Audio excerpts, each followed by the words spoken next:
это бег облаков, когда в синей дали они трогают небо.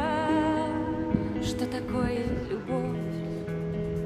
Это взгляды без слов, это пульс тишины, это быль или не быль.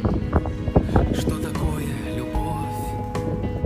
Это капли дождя, что бегут по стеклу, словно девичьи слезы.